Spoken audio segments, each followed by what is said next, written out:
Welcome, viewers. My name is John Stremsterfer. I am the President and CEO of the Community Foundation for the Land of Lincoln. And it's my pleasure to welcome you to a new series as part of our Next 10 project called Extra. This is a web series that we're all used to now these days, electronically via Zoom, to learn from people in the field of many different things here, we hope, over the next couple months with the Next 10 project. This really, through what we're calling the Extra series, is to inspire and inform people around issue areas that really emerged through the Next 10 Community Visioning Project. And with this first one, I'm very excited because it really came to, for our first session, we thought it'd be good to have one of the issue areas that was most popular, I would say, on our Next 10 idea generating, downtown revitalization. So briefly, where we are in the process for the Next 10, thanks to really inspiring ideas from local citizens, we had nearly 600 ideas submitted on the Next 10 website.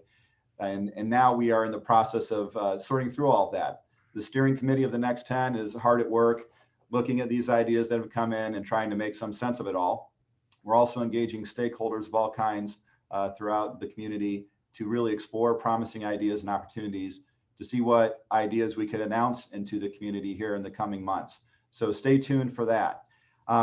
As I said, this is the first in this series. We hope to have more to come here in the coming weeks, but revitalizing downtown Springfield is the topic today. I'm not going to do too much more other than introduce my good friend, Jamie Gillis. Jamie is the president of Centro and the lead consultant for the Next 10 project, and she's going to facilitate the discussion here today.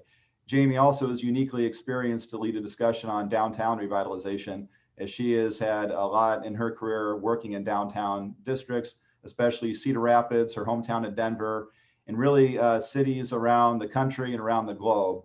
So with that, I'm going to toss it to Jamie and put myself on mute. Thanks, John. Thanks so much to everybody for joining us today. We're really excited about this conversation, really excited about the panel that we've been able to put together. So I just want to briefly introduce you to the folks that are joining us today that have collectively, truly a tremendous amount of, I won't say how many decades, but a tremendous amount of experience in downtowns across the country and looking at revitalization from a number of different angles.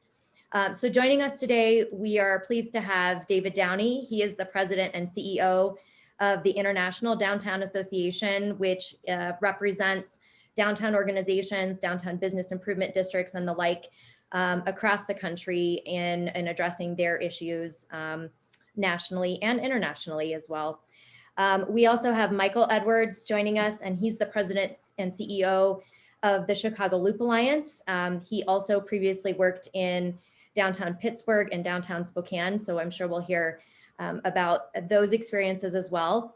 And then, of course, we have Lisa Clemens-Stott joining us, who is the executive director of Downtown Springfield, Inc. So thank you so much all for taking some time to be with us today. Before we jump into the first question, I just want to let you all know there is a question and answer feature on Zoom at the bottom of your screen. So if you have any questions you'd like to submit to the group throughout this conversation, please go ahead and submit those whenever. We will be keeping an eye on those. We do have some preliminary questions outlined that we'll be diving right into and that we've framed up relevant to some of the key topic areas that came out of the Next 10 idea submissions for downtown. But certainly we want to address anything else that comes up or clarify anything. So feel free to send those in as they come to you. So I'm going to start with a question for all three of our panelists today. And I think we'll maybe start with David, then go to Michael, and then get local perspective from Lisa.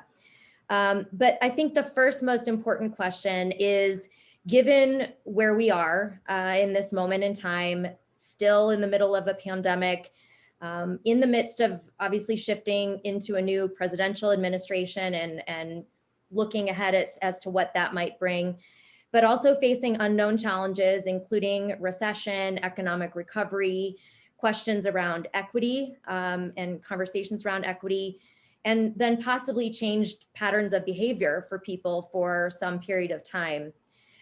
Are downtowns positioned to thrive as we work through all of this? And from your perspective, what do we need to be thinking about, both short-term and long-term, to ensure that they do? And again, David, I'll start with you. Well, Jamie, thank you so much for inviting me to participate, and for everyone joining us. Really appreciate the opportunity to share some thoughts with you. No small first question, I might add. Basically, what does the future hold for all of society? You know, it's interesting when I think about the state of downtowns and how they will emerge from the pandemic. And the good news is they will emerge. And I will say wholeheartedly that they're very well positioned to emerge, actually faster than other parts of most municipalities and regions.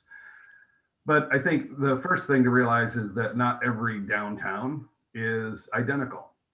We surveyed over 240 of our member downtowns, and we found that half of them believe that they are going to recover much quicker in the future than other parts of their city as a whole or region. But those are the ones that have strong, as you'll find out later, you know, educational systems and higher institutions. They have a strong healthcare base in their urban center, and they have a lot of residents in their centers. We've seen where downtowns that are largely tourism based and largely office based are of course struggling more. So I think as we begin to think about how well positioned a downtown is, I would take caution not to compare all downtowns to one another, but think about the type of downtowns that you have, or that Springfield is, and where are the things that Springfield needs to, you know, really move forward.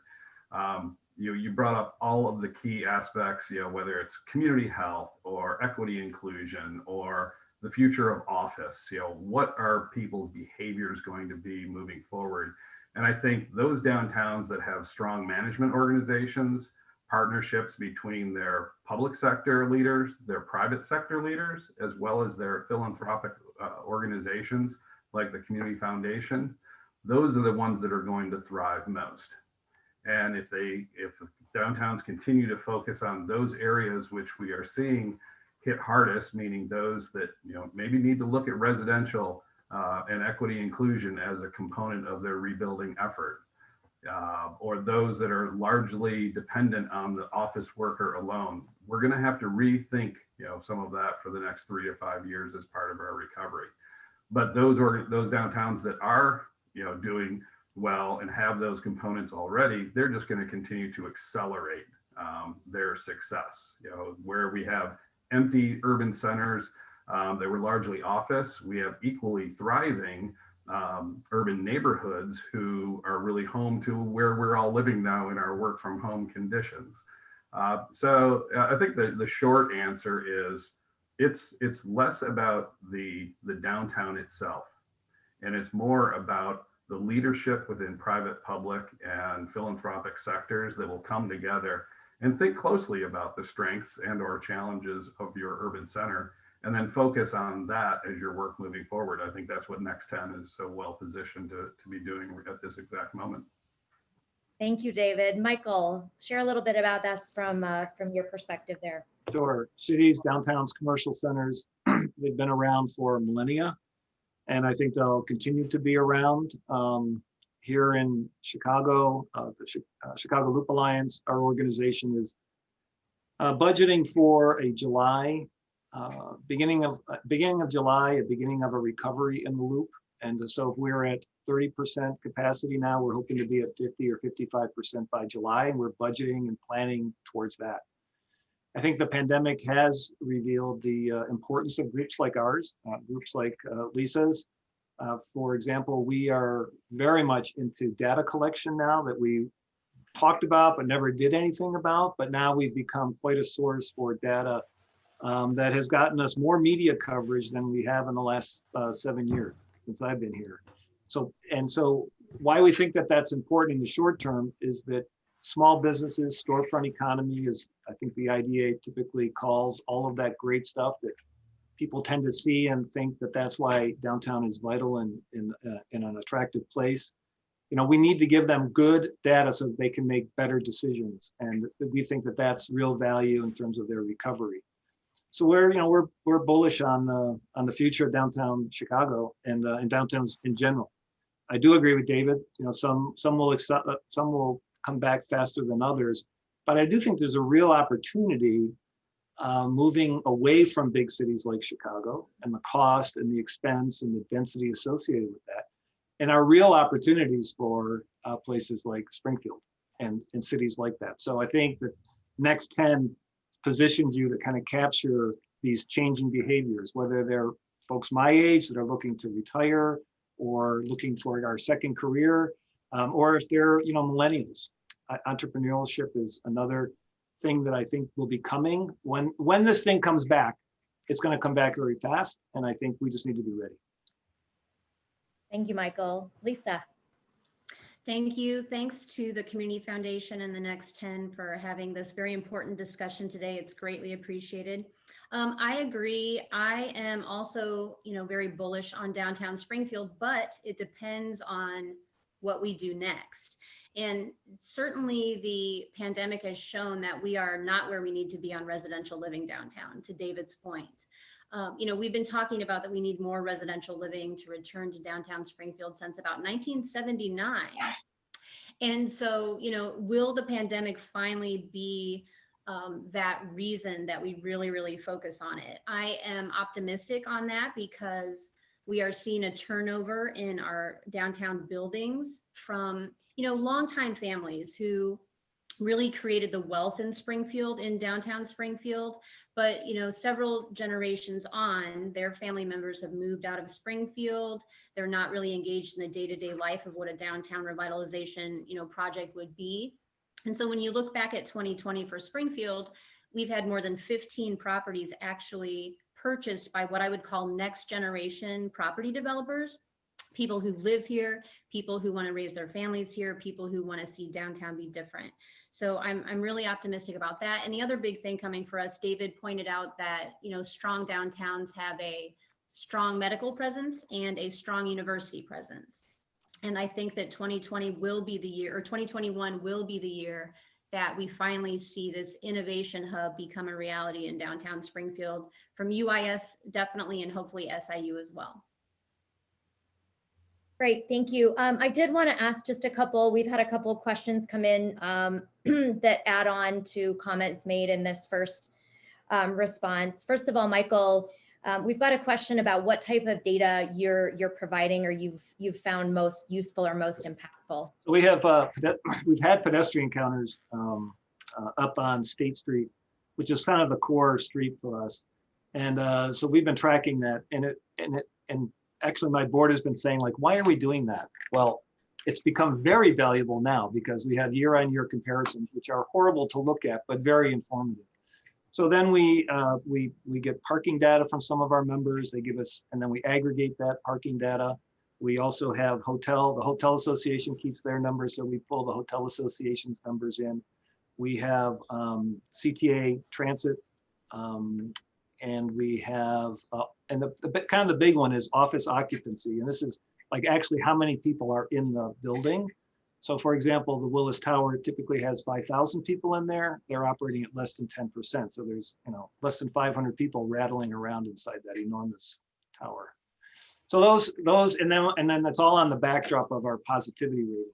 So I can send a copy of this to you, Lisa. You can share it. That's great. And I can attest to the difficulty of getting office worker data. So I'm very impressed.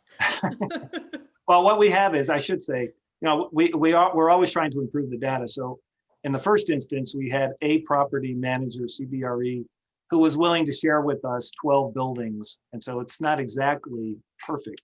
But now we found out that these key card companies, Castle is the one we use here, they track that nationally, internationally. And so you can get a Chicago number in terms of actually how many people are in your building, through that group, if maybe you're a customer of theirs. Great, thank you so much. David, I do want to follow up with you too. You had mentioned, and in my question, I talked a little bit about equity. You had mentioned equity and inclusion and the work being done by downtowns on that. Can you just, we just got a question in about that. Can you maybe touch on what you're seeing and what those conversations are that are happening with downtown organizations about what equity inclusion looks like? Sure. And much of this, of course, stems from some of the racial injustice that we saw as kind of the second part of the impact from the pandemic. And so, not surprising, most urban centers, when we talk about, I think what I'll say is the original, downtown revitalization. We had city centers that were hollowed out in the 70s, 80s, and 90s. And over the last recent decades, it's been revitalizing our urban centers. And I think no one's would be surprised to generalize that now we have urban centers that have gotten much more expensive, much more for the higher income, and a lot wider. And so as we come out of the pandemic and through all of the racial injustice awareness that is really kind of an opportunity that everyone has, rebuilding inclusive communities, I think, is the conversation that we're all having, and working really hard to try and figure out how do we achieve that moving forward? If part of the downfall was the success of revitalization becomes too expensive and potentially too white, now let's think about all cultures, all economic levels, and how do we build communities that have opportunity for everyone? So whether that's a housing attainability strategy, so that there is housing options for both the high wage earners, the workforce, the police and fire that can live in direct proximity to their city center, if not inside the city center. That's what we're talking about with equity and inclusion. If we're looking at it from a business development standpoint, minority and women-owned businesses and access to capital and things that are really kind of structural challenges right now, we have an opportunity to start to reverse some of those things when we think about revitalizing or recovering and rebuilding after the pandemic. It's a huge issue, but it's one that I think all great downtown management organizations are taking a really hard look at to understand how do we stop separating and start being more inclusive in all of our strategies. And it can even go all the way down to mental health and people affected by homelessness. These are all part of community. And when we talk about equity and inclusion, we're talking about it across the board. Thank you. Lisa, I'm going to come back to you. If you look at the input that's been received from the Next 10, as John mentioned at the beginning, I think the first thing you would notice is that there are a significant amount of comments about downtown. I think we had the most comments about specifically downtown, spread across a wide variety of topic areas. But people are clearly passionate about having a vibrant city center in Springfield. Activity, residential, restaurants, culture, parks, trails, bikeability, all things that were mentioned. Can you share with us a little bit your take on where the opportunities for downtown Springfield are and where you see challenges? And I want to also weave into this a question/comment that just came through, noting that there was some news today that preliminary census data showing that 79,000 people have left Illinois. And how do you see this? What do you think of this data? How also do you see this impacting not only Illinois, but downtown specifically? And maybe you can share your thoughts on Springfield and that particular data as well. And then Michael, if you have anything to add too, you can comment as well at the end. That's another big topic, the out-migration. Part of the reason I was talking so much about residential before was that, Springfield was called the top 5 post-pandemic cities, right? And that's because of our size. I think someone made the point earlier that those of us with a smaller sized community possibly have the opportunity to capture some people that we hadn't before. You can live wherever you want. I heard a lot of stories over the last year of people moving back home to Springfield to start their families, and moving from Seattle or Chicago or Boston back to central Illinois. So I think that that's also a big story. Opportunities otherwise, I really think to truly become that post-pandemic city, we definitely need more what I would call big city living in a less dense environment. So that really points to the fact that we do need to keep adding more apartments, but that is a great opportunity for us. Also, when you look at downtown Springfield, the barrier to entry for small businesses is very low. We have a really great track record of a business starting in downtown Springfield, and in only 3 or 4 years' time, being able to move and expand to another part of town. And expansion is a huge key from that. You know, they've developed their success story in downtown Springfield. And I think you can see that we do have a lot of fans who want downtown to, you know, be strong. But the challenges are there. And so, you know, one challenge is that our cost of living is too good.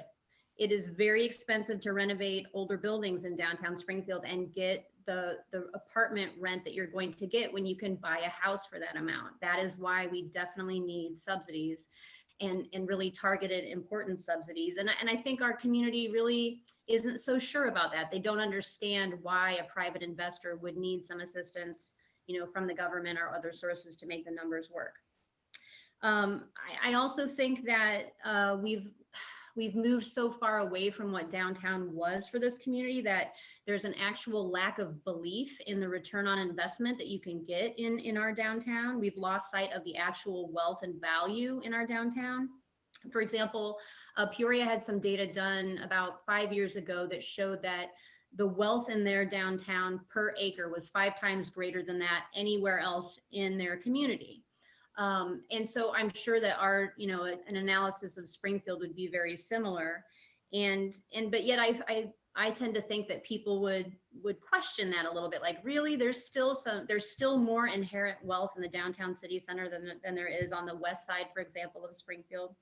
And then, you know, another big challenge of ours as we move to become the city that we should be after the pandemic is really a lack of consensus that would come from something like a master plan. I mean, I think it's very unusual for a city of our size to not have a city planner and to not have a master plan for its downtown.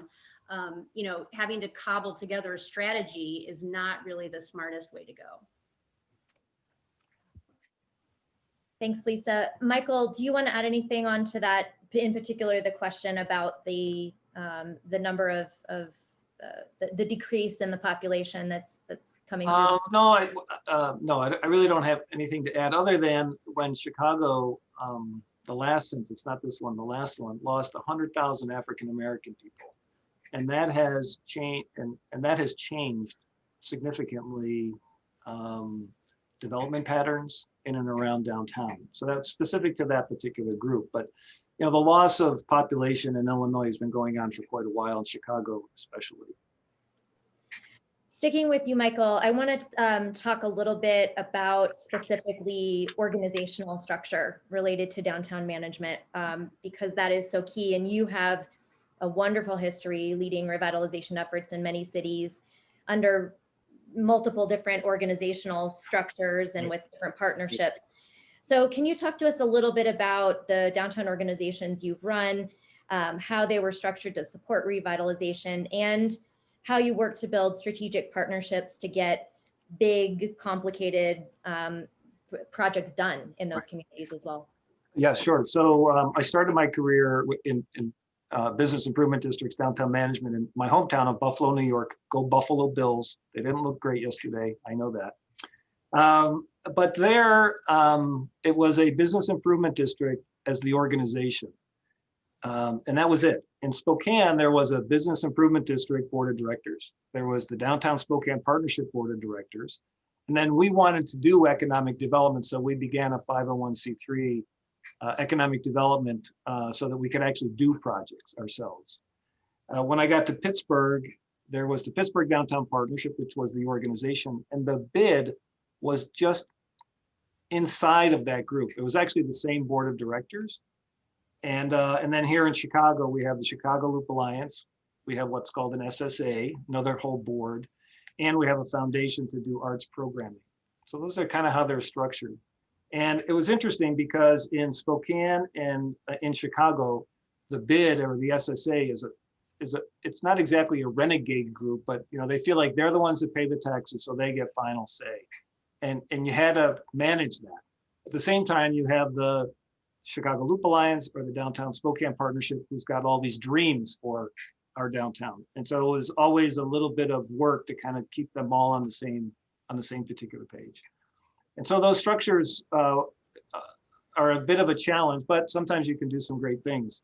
The other thing I noticed in my career is that the downtown management group and the leadership of that group has to be connected to the hidden leadership within the city.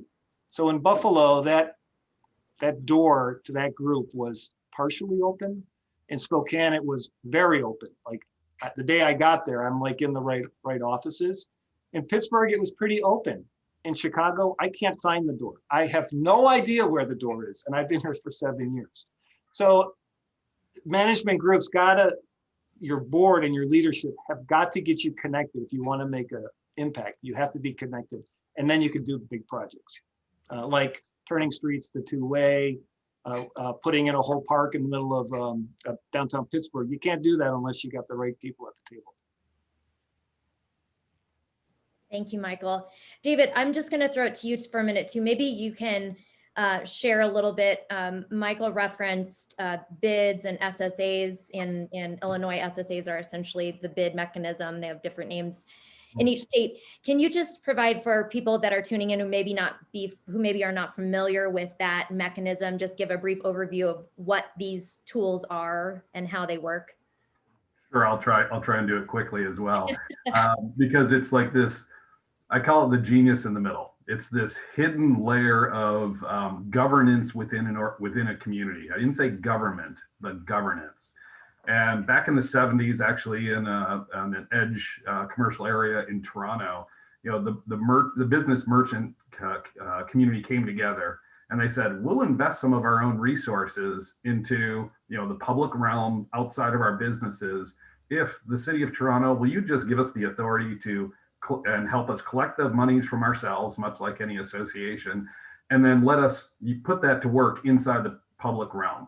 That's kind of the nature of all place management, is you have private sector businesses, enterprises, property owners who are contributing additional assessments, taxes, membership. The revenue can be called whatever it is. And then you tend to have these not-for-profit management organizations whose board of directors represent the private sector as well as the public sector, who think about what strategies and tools and new programs can we do outside of the businesses themselves in the public realm to really make our place stronger, more vital, more vibrant, more active.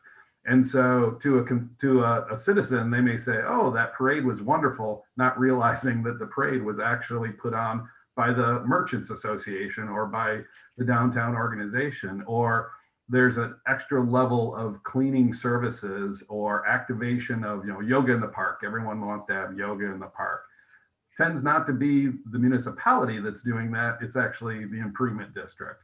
You mentioned they're called SSAs in Illinois. We looked across the country, and I've got about 42 different names for this type of organization. So while Business Improvement District was kind of its infancy and its origination, now it's community benefit districts, it's special service areas, it's community improvement districts. It's much more holistic than just the business perspective. It's about embracing everyone in the community. So yes, to Michael's point, you can have a single entity organization, which just might be the SSA, or we're seeing growth in partnerships and alliances where you have not-for-profit event organizations, the 501c3 Foundation for Economic Development, a C6 organization that is in fact the bid doing clean, safe operations on the sidewalk.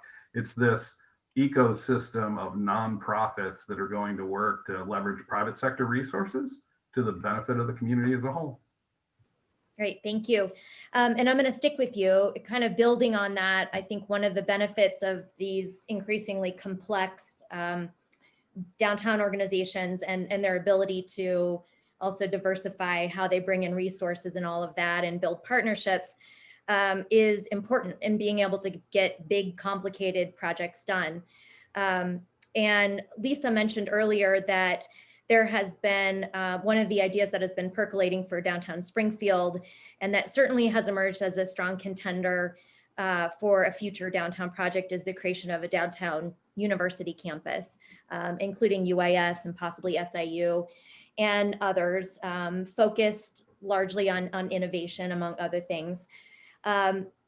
Several of you referenced in your opening comments and first questions the importance of having institutional partners like that being a driver for activity in a downtown core. So can you share with us a little bit about, you speak with and work with people all across the country and around the world on issues like that. Can you maybe share with us what you've seen in relation to successful university, college, educational campuses locating, co-locating in and around downtowns, and what maybe we should be thinking about should that emerge as a key project? So this is one thing, of course, I've been thinking about since the invitation the most. And I always caution everyone, there are no silver bullets. So there's no recipe, there's no, take project A, place it inside of Springfield and it's going to work. So I think there has to be a meaningful dialogue and thought process to understand what would the role of higher education, postgraduate education be, in the downtown setting, what purpose? This began, I think the first example was when University of Penn, inside of Philadelphia kind of broke through its border and said, we realize we're part of a neighborhood. And they started to actively consider their role outside of the university grounds themselves. That's very traditional for a lot of what we call town gown environments, where you have an existing university whose job is education. They're not there to build community. They're there to teach and to educate and to research. And I would never want to lose that as the premise of the education institution is just that first and foremost. However, over time, as the idea of, well, what is the continuing role of the university? That's where I think the interesting conversations emerge for downtown campuses, placements, or satellite type programs. Is it bringing the university because we already have knowledge workers in our downtown headquarter buildings that are looking for easy, access to continuing education? Is it an innovation district that is standing up research and development in biomed adjacent to the university hospital system in the downtown or midtown core? What is the purpose of that innovation kind of campus? And I think that's the critical piece that different jurisdictions have had to think about. So whether it's how do we break down the walls between campus and the downtown and create a better community engagement, or whether it's bringing let's say Virginia Tech alongside Amazon HQ2 in Crystal City outside of DC, because we're looking for that really tight connection between research, innovation, technology, and the evolving business models of Amazon. It's a much more strategic conversation than just bring a lot of students downtown so we have footfall and all the businesses are successful. So I think there's a number of examples around. I noted a couple there, say in Philadelphia. When I think about medical, I like to think about Cortex in St. Louis and the work of that district just outside of its medical center. We see what's happening with Virginia Tech and HQ2. But in Toronto, I think that would be a wonderful example where Ryerson University really kind of opened itself to the core, not only as an educational institution, but also with kind of some cultural engagement of the citizenry as well. So there are a lot of opportunities, but I think the one thing I would mention is there needs to be kind of a clear, thoughtful conversation. And I think that's what management organizations are best suited for. They can set the table for a lot of great exploratory conversations, again, between public sector, private sector, and philanthropic sector that looks at the long-term community goals as a whole. Great, thank you. Michael, did you have anything else to add? I know you mentioned some experience with university downtown partnerships in your background as well. Yes, so when they redid State Street here in Chicago, they purposely said that the northern part will be theaters, the middle part around the former Marshall Field store will be retail, and the southern part of State Street will be university. Today, there's 58,000 students, 20 different universities, public, private, for-profit, all within the area, 15,000 faculty. And they all use the downtown as sort of the urban laboratory. And so when people come and people look at these campuses, it's purposely in a downtown so that you can be part of a more diverse urban experience that you might not get growing up in Bloomington, Minnesota, when you come to school here in Chicago. In Spokane, which is much like Springfield, it has a population of about 200,000. They decided, they did the research, to David's point, they did the research and found that there's all these people going to Seattle to go to medical school. And they got an actual number on that and decided we need a medical school in Spokane. And so they went to Seattle and they convinced the University of Washington. They went south 80 miles to the Washington State University, a land-grant college, and they convinced them to open up campus programming in buildings in what now is called the University District, which is, in my opinion, not correctly located next to downtown. It should be in downtown, but it's quite a success. So they now have a medical school there. So it needs to be purposeful. It can't just be because we want more bodies downtown. Very good. Thank you so much. I want to talk a little bit now about the, I think, not unique in general, but unique to Illinois nature of Springfield being a capital city. And so one of the things that provides both a significant opportunity and challenge here is the amount of government and activity and facilities that are here, from state, county, local, and most of it all headquartered in downtown and located in downtown. I'd like you all to weigh in a bit on your thoughts and experiences in how to work with government, how to ensure that government facilities and functions can add to a vibrant downtown. And I also want to weave in a question here that came in that is somewhat related as to how do you get elected officials, in particular city government, to really be part of developing and buying into the vision for downtowns and participating in getting projects done. And Lisa, I want to start with you because you're on the ground and you've firsthand seen both the opportunity and challenge that is related to this particular topic. So we'll start with you and go from there. It's an interesting time. I mean, Springfield has been the seat of Illinois government for around 180 years. So, and a lot of the size of the downtown was based on the fact that we were the home to agencies. So we have 10 story buildings, in a downtown of our size because of the state presence. So in the last few years, the state has changed how they interact. A lot of times they want to purchase a building because they feel like that's a better investment for the taxpayers than having leases. They have also moved, Springfield feels like they moved a lot of jobs to Chicago. And so we either lost jobs to Chicago or downtown lost jobs to anywhere in Springfield. And it's almost as if we think that, oh, well, at least if the jobs are going to stay in Springfield, they can go anywhere in Springfield as long as they stay here. And so downtown has become less of the city center. It's been something we've really been struggling with the last few years, really trying to have those conversations with state officials about, what are you looking for? What would make a downtown building the best investment for taxpayers? We had a recent success with the Office of the Treasurer consolidating their 120 employees back in the heart of downtown. And, they just opened in the last few months in their new location. But it is a struggle. Also the issue with the properties being owned by the state instead of leased means that public-private partnership isn't there anymore, and we're taking buildings off the tax rolls. But I think Michael, you said it shouldn't just be about bodies, or maybe it was you, David, about some of these buildings, but in many ways, we often want to choose the employees being in the heart of downtown versus whether they're on the tax rolls or not, when we're looking at keeping the ecosystem going. That's the overview. Michael, you're up next. Well, I've never managed a downtown that was the seat of government. And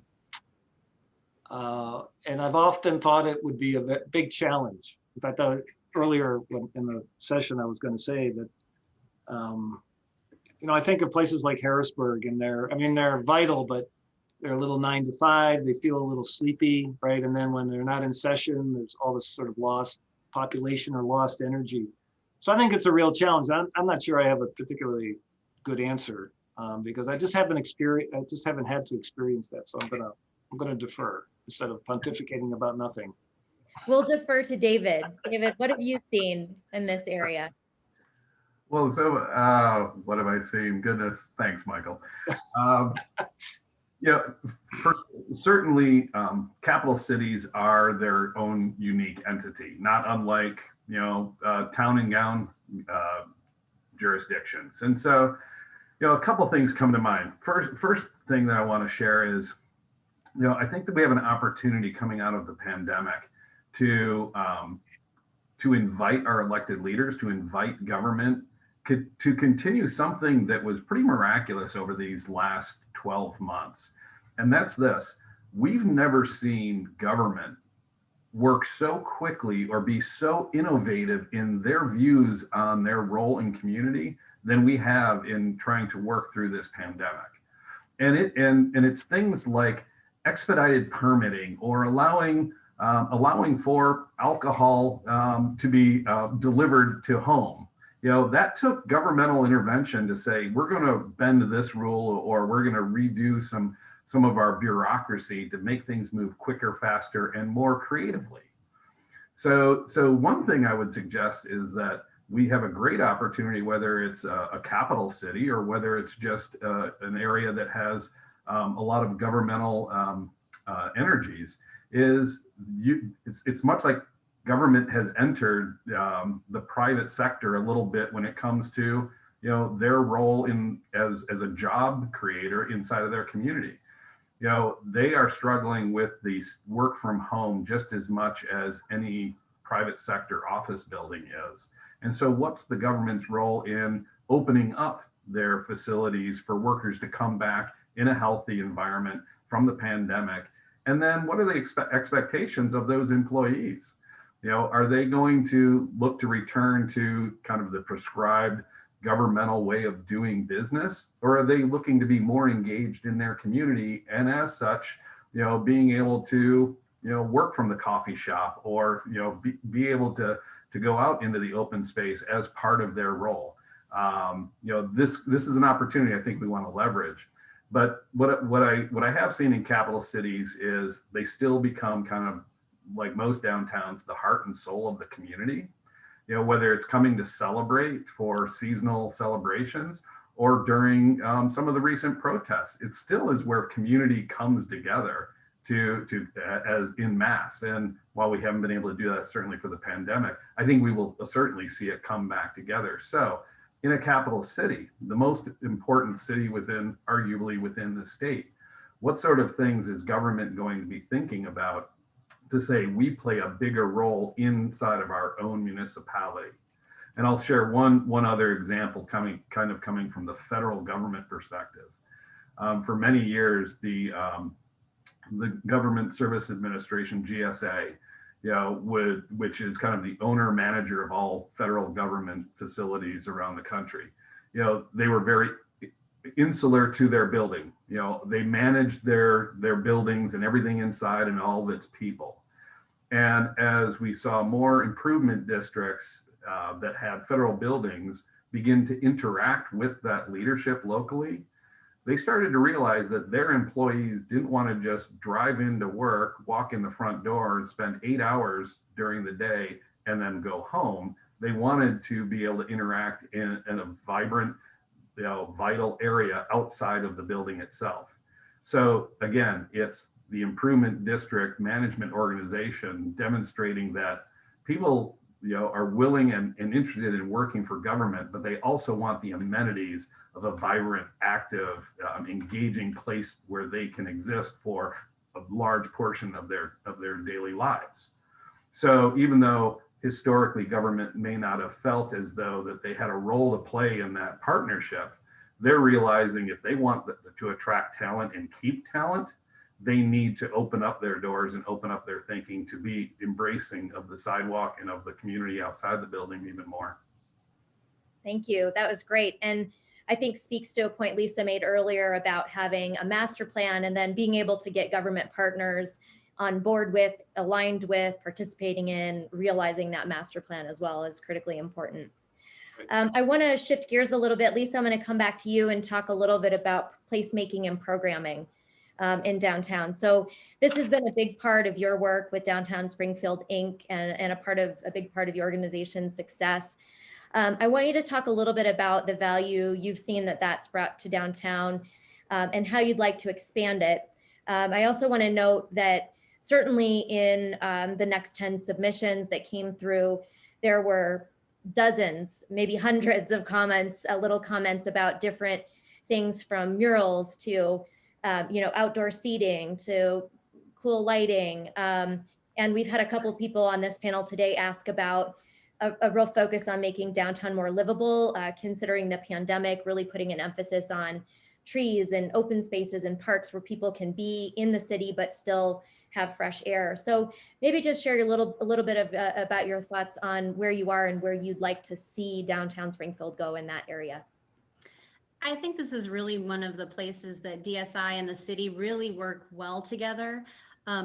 We've had a lot of successes in the last 10 years, and we've approached it in a lot of different ways. The other thing that DSI is infused with is kind of this Main Street organizational capacity, 4 pillars, one of them being design, creative placemaking. And I know that National Main Street shares a lot of members with IDA because the philosophies are very similar. So, artification is a program that DSI started 10 years ago with the city to create more public art. So we have murals now, we have one creative crosswalk. We are going to be adding a small sculpture series with focusing on Lincoln's dog Fido this year. We have been able to take areas like the old State Capitol Plaza is one of the few pedestrian malls still left in America. And it's right outside the old State Capitol where Lincoln gave his House Divided speech. But it was kind of a scary place. It was not a place where people lingered. So we added lighting there, we added movable tables and chairs, what we've seen across the country. And it really became a place for people to take pictures, for people to have lunch, that type of thing. Talking about data collection, even our work to create the music series with the Levitt Foundation, the Levitt Amp Springfield Music Series in the summer, that really is a placemaking exercise. This is a block right by the governor's mansion that our community has kind of been fighting over. What's the future of it? We don't know. So we thought we would pilot it as a concert venue. Will it work as a concert venue? And so we had 1 year of that. We collected, I think, 700 pieces of data from that, what people wanted to see. And we'll be having that concert series hopefully again later this summer. Plan to start the first Thursday in June because we can have a COVID safe experience. And then most recently was the outdoor downtown plan, which the city allowed us to have outdoor seating outside. So it's really been a place where we've been able to pilot a lot of things. I think going forward, how do we make all of these piloted activities that have tested very, very well with our community into permanent changes? How do we do those road diets that we have more sidewalk space and we can add more tables and chairs next to commercial spaces, next to retail, next to restaurant, without necessarily shutting down a street or something like that. So, and then the other part, David, you cautioned against, focusing too much on tourism. And we definitely felt the hit with our usual 1 million Lincoln site visitors a year not coming during a pandemic. But I think that if we work with our Convention and Visitors Bureau more on what that experience is like for tourists, that also speaks to what that experience is like for our locals that we're trying to attract as well. Because the way we're set up now, until we get more residential, which is, the other thing we're working on, we really need to keep that indoor, outdoor, downtown as a destination. We really need to raise the bar on that. Thank you, Lisa. And Michael, I want to throw this question over to you too, because the Chicago Loop Alliance in particular has a tremendous track record of placemaking and programming that, clearly as every other place has been challenged with the pandemic.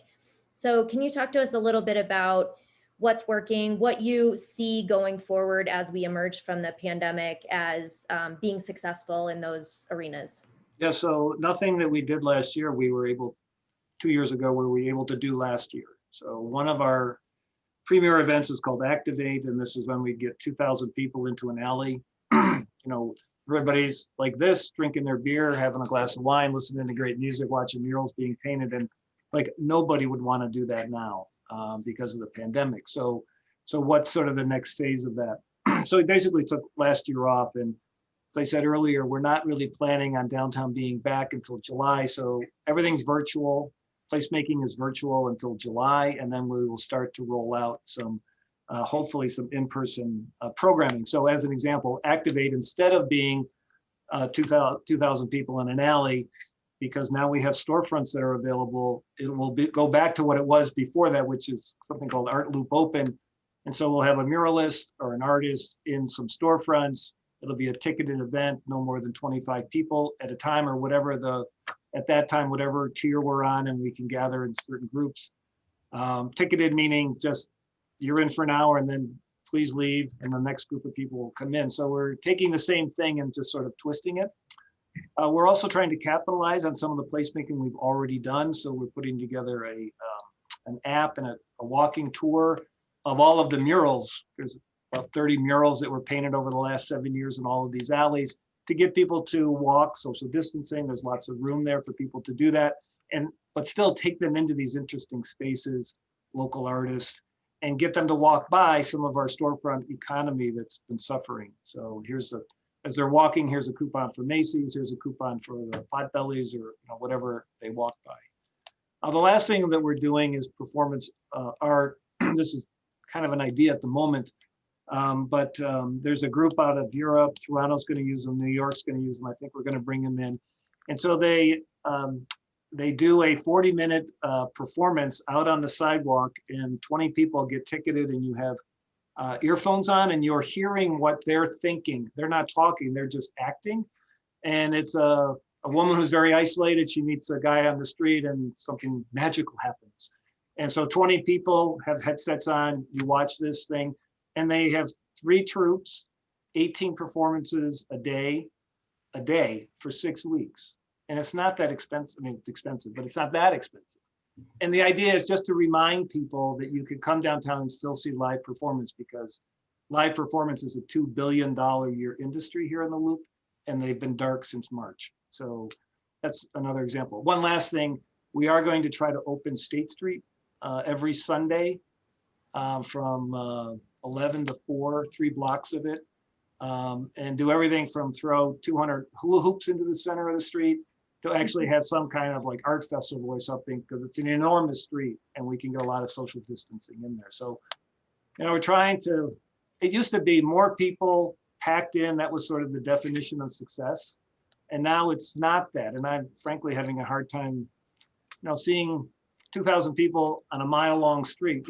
It just won't look like much to me, but I'm getting used to that. Thank you, Michael.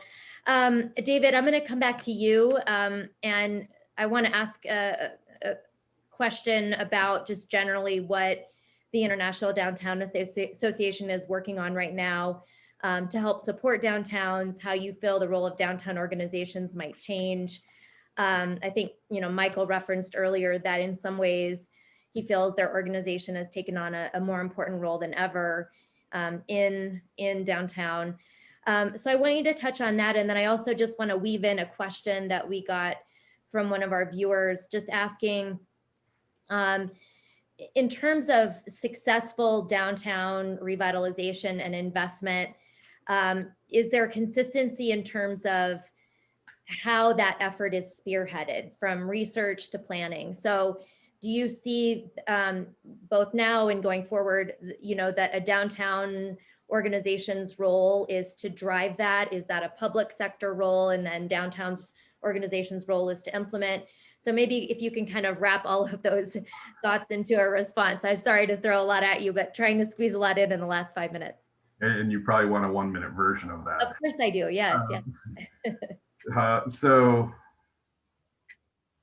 let me take the last question first, because I think you'll have to remind me of, or what is IDA doing? So setting the stage for everyone across the board. I've written a lot recently about how all of last year was like adrenaline driven, response and innovation. And that's what all cities and all organizations have been doing.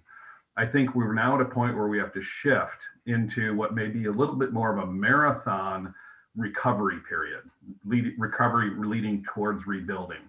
And that's a 3 to 5 year time horizon, quite frankly. And we think about that in terms of, when the economic recession, the Great Recession hit in 2008, 9, 10 for most cities, the Gulf Coast was still spending the resources that they got from the Hurricane Katrina recovery.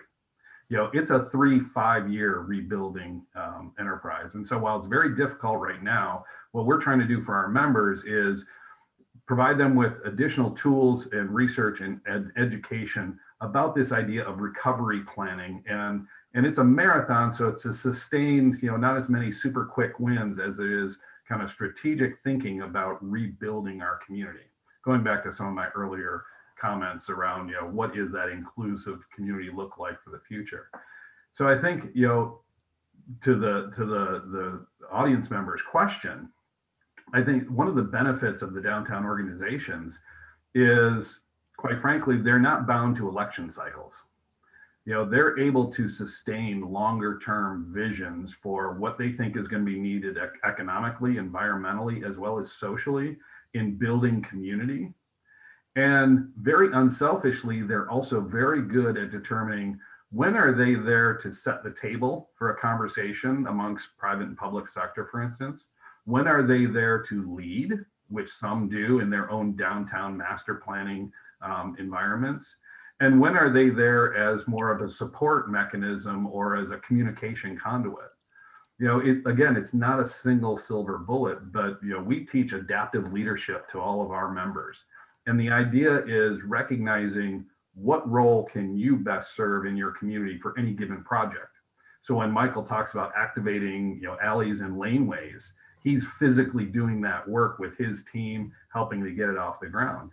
But when it comes time to closing down State Street, it may be more of, getting agreement by the property owners that if someone can't park in front of your store, it's okay. We're going to try and bring more people to the entire area that we all benefit from. And it's more of a broker of an idea. So we're trying to teach our members to make that shift towards recovery. Michael's dead on with his thoughts around, we too think the first 6 months of this year are still largely virtual, but will start to emerge for the second 6 months. But ultimately, it's a 3-year time horizon of what's it going to take to bring back storefront commercial, what's it going to take to bring back office workers and have them feel comfortable? How can we work with landlords to understand that there are some creative ways to reoccupy some of the space in the interim until you have the full economic recovery in 3 to 5 years. One example like that would be a property owner who had a restaurant that went defunct has a huge capital asset in the restaurant facility. Well, rather than having it sit dark, they'd rather bring someone in to use it even as a ghost kitchen for some level of rent and some level of activity and some level of engagement. And the role of the downtown organization may be, how do we develop that strategy and then communicate it out to the world that there is some form of open outdoor dining fed by multiple different restaurants or ghost kitchens right in the district. And that's going to help us get over this first recovery period as we go to rebuilding. So we're just trying to, put some bigger picture on the next half year, the next 3 years, and ultimately the next 5 years. Bit of a long time. That wasn't 1 minute. My apologies. It's quite all right. That was fantastic. And one of the last questions that just came in was about the importance of having plans. And I think formal plans is something we've kind of touched on throughout this. But again, I think it builds into what you were saying, David, too, that there's a master vision, which I think we're beginning to talk about as we talk about the next 10. And there's going to have to be phases and steps within that, given this unique moment that we're in as well, just globally, but also for the position that Springfield is in. And I would say the one thing we've also learned through the pandemic is government, even more so now, understands the essential importance of management organizations who, quite frankly, are that immediate link to all businesses, all properties, and who know their district, quite frankly, better than anyone. Jamie, can I just add one thing? Yes. One of the best things that I was ever involved in is when I got to Spokane, Washington, they had just completed a downtown plan process with lots of action items. So of course we printed that. This is when printing was still a thing. We printed that, delivered it out to everybody. But in there were a lot of zoning regulations. And so the consultant put together a zoning regulations, which we then advocated for and got the city to adopt. And then we printed 300 copies of that and sent it to every architecture firm in the state of Washington and said, look, at the end of the day, you're going to build our downtown. This is how we want it built. And so it's and then with that plan, I carried it around with me every day. And every time we completed something, I made sure that the board knows, look, we just completed this. And I was there 7 years, and it was like all dog-eared by the time we got done with it. And, we probably finished 50% of it, but that's way better than, 0. Yeah. And it brought people to consensus on what you were focusing on, right? Yes, and we kept them focused on it. It became the basis for every year's business plan. So every year we pull out of there what we're going to do this year because it was in the original plan. That's right. Key. Thank you, Michael. Thank you again to all of our panelists for your time. We have gone over by a couple minutes. I just want to say real quick, thanks for the opportunity to facilitate this. There were a tremendous amount of great questions. For those we didn't get to, we will work to try to respond to you independently of this when we share the link back out. And I'm going to turn it back over to John to wrap up real quick. Thanks, Jamie. First of all, Michael and David, thank you so much for participating in this. There's an open invitation to Springfield, especially downtown Springfield, and I'll buy the first round when you get to town. Also, I want to say thank you to my good friend, Lisa Clemens-Stott, and not only for the panel today, but for all the hard work you've done, Lisa, this whole last year and for many years. So kudos to you and all the good people downtown.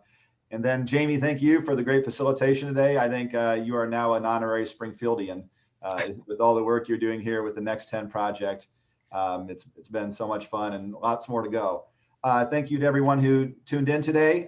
There are going to be more of these here in the coming weeks. We're working on the next session as we speak. There's emails flying around to get another topical area of interest for the Next 10.